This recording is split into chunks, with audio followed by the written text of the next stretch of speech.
आप देख रहे हैं Jolly the death story Sunil Kumar के साथ। जोली द डेथ स्टोरी में आज की यह कहानी हमारे साथ शेयर की है हमारे एक दोस्त सुरेंद्र जी ने। तो सबसे पहले सुरेंद्र जी आपका बहुत बहुत धन्यवाद यह कहानी हमारे साथ शेयर करने के लिए। लेकिन इस कहानी में आगे बढ़ने से पहले अगर आपने हमारा यूट्यूब चैनल अभी तक सब्सक्राइब नहीं किया है तो कर लें, साथ ही बेल आइकन भी जरूर दबा दें ताकि हमारे आने वाले वीडियोज की नोटिफिकेशन आपको मिलती रहे। तो चलिए बढ़ते हैं आज की इस कहानी की ओर। रात काफी ज्यादा हो चुकी थी, तकरीबन रात के 12 बज चुके थे, जिसके चलते चारों तरफ अंधेरा और सन्नाटा पसरा हुआ था। यह रात कोई मामूली रात नहीं बल्कि एक अमावस की रात थी, जिसे सुनने के बाद आप सभी के अब तक रोंगटे खड़े हुए होंगे। अमावस की यह अंधेरी रात इतनी ज्यादा डरावनी थी कि चारों तरफ गांव में सन्नाटा ही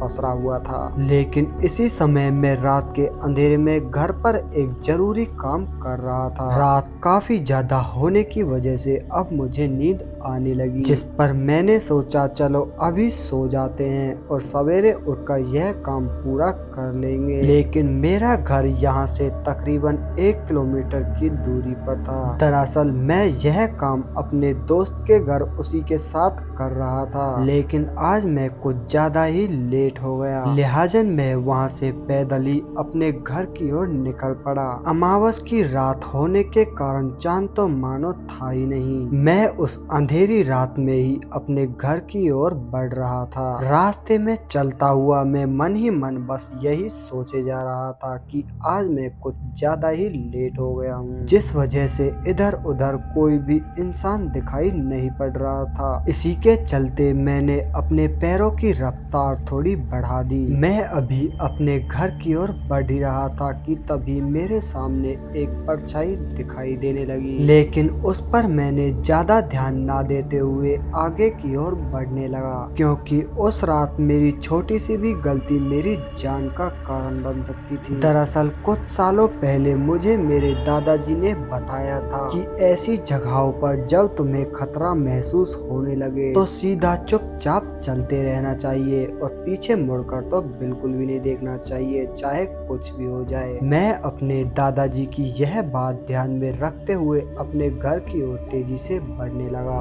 उस परछाई को पार करने के बाद मैं अभी कुछ दूरी पर चला ही था कि तभी मेरी नजर सामने खड़ी बाइक पर पड़ी। वह अकेली बाइक सड़क के किनारे पर थी, लेकिन उसे चलाने वाला उसके पास नहीं था। उसे देखने के बाद मैं एक पल के लिए सोचने लगा कि जब से और अब तक मुझे इस रास्ते में कोई नहीं मिला, फिर यह अकेली बाइक यहाँ क्या कर रही है, साथ ही कोई दूसरा इंसान भी यहाँ नहीं है। आखिर वह इतनी रात गया तो गया कहाँ। मैं इस बात को लेकर थोड़ा चिंतित हो गया, लेकिन तभी दादाजी की बताई हुई बात को ध्यान में लाते हुए मैं आगे की ओर बढ़ने लगा। मैं अभी आगे की ओर 1-2 कदम चला ही था, तभी पास ही की झाड़ियों से मुझे किसी ने आवाज लगाई, अरे भाई साहब रुके जरा। यह आवाज सुनते ही मैं एक पल के लिए कांप सा गया, लेकिन तभी वह बाइक का ड्राइवर मेरे सामने आकर खड़ा हो गया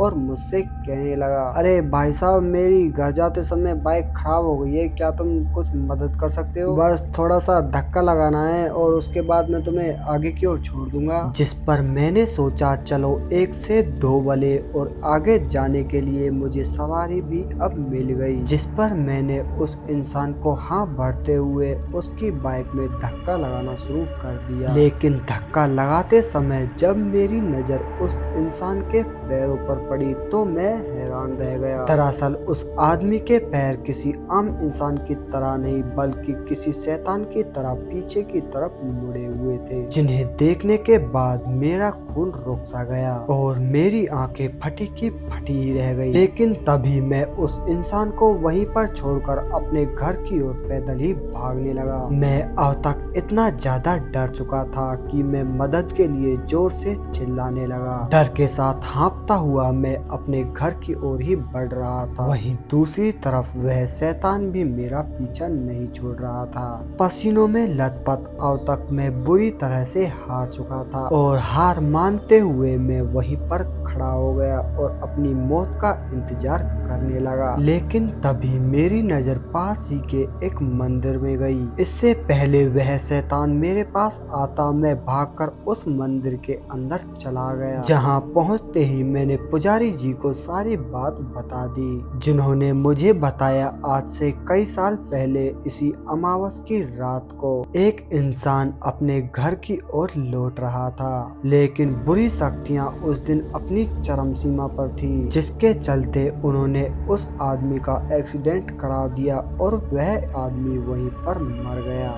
और उस दिन से वह इंसान वहीं पर अमावस की रात को सभी आते जाते इंसानों को मिलता है। लेकिन घबराने वाली ऐसी कोई बात नहीं है। दरअसल वह कोई बुरी आत्मा नहीं बल्कि एक अच्छी आत्मा है, जो वहां से गुजरने वाले सभी व्यक्तियों की रक्षा करती है और उनकी जान बचाती है। लेकिन यह काम वह बस अमावस वाली रात को ही करता है। लेकिन अब परेशान होने वाली बात नहीं है, अब वह समय टल गया है और अब तुम इस मंदिर की चरम सीमा पर हो, जिसके आगे तुम्हें कुछ नहीं होने वाला। पुजारी जी की इतनी बात सुनने के बाद मैं वहां से अपने घर की ओर निकल पड़ा। किसी तरह मैं अपने गांव तो पहुंच गया, लेकिन उस डर के कारण मेरे हाथ पैर अभी भी कांप रहे थे। साथ ही वह भयानक रात मेरे जीवन की ना भूलने वाली घटना बन गई। लेकिन उस घटना के बाद मैं कभी अपने घर से शाम के समय बाहर नहीं निकला। तो दोस्तों, इस कहानी का यह एपिसोड बस इतना ही। कहानी अगर आपको पसंद आई तो लाइक शेयर जरूर करें, साथ ही हमारे चैनल को सब्सक्राइब करना तो बिल्कुल भी न भूलें। तो मैं आपका दोस्त सुनील कुमार मिलता हूँ आपसे बहुत जल्द एक और ऐसी ही सच्ची घटना के साथ। तब तक के लिए बाय एंड टेक केयर।